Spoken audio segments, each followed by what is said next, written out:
നമസ്കാരം. കർമ്മ ന്യൂസിലേക്ക് സ്വാഗതം.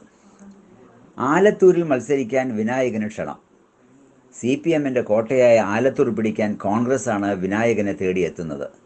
രാഷ്ട്രീയ സമവാക്യങ്ങൾ മാറ്റിയെഴുതാനും അട്ടിമറിക്കാനും വിനായകന് സാധിക്കുമെന്നാണ് കരുതുന്നത്.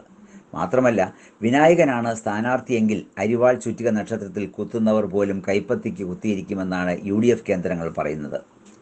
KR നാരായണന് ശേഷം ആലത്തൂരിൽ ഇതുവരെ ജയിച്ചിട്ടില്ല എന്ന അപമാനം മറികടക്കാൻ കോൺഗ്രസ് പല നീക്കവും നടത്തുന്നുണ്ട്. വിനായകനെ മാത്രമല്ല, മറ്റൊരു കറുത്ത മുത്തായ ഫുട്ബോൾ ഇതിഹാസം IM വിജയനെയും ഇവിടെ കോൺഗ്രസ് ആലോചിക്കുന്നു.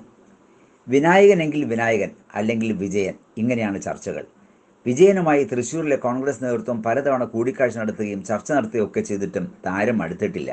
ഇതാണ് സ്പോർട്സ് വിട്ട് സിനിമയിൽ കയറി വിനായകനെ ഇറക്കുന്നത്. വിനായകൻ ഓക്കെ പറഞ്ഞാൽ പിന്നെ നേരിട്ട് അംഗം തട്ടിലേക്ക് തന്നെ. വിനായകൻ്റെ സ്വതസിദ്ധമായ ശൈലിയും അടിസ്ഥാന വർഗത്തോടുമുള്ള വലിയ ബന്ധവും ആലത്തൂരിൽ അത്ഭുതമുണ്ടാക്കുമെന്നാണ് കരുതുന്നത്.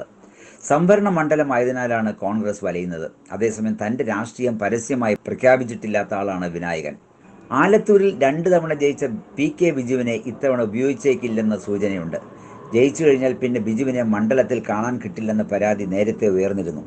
അതേസമയം 2ാം തവണ മത്സരിച്ചപ്പോൾ ആദ്യത്തെ ഭൂരിപക്ഷത്തിനൊപ്പം 17,000 അധികം വോട്ടുകൾ നേടുകയും ചെയ്തിരുന്നു.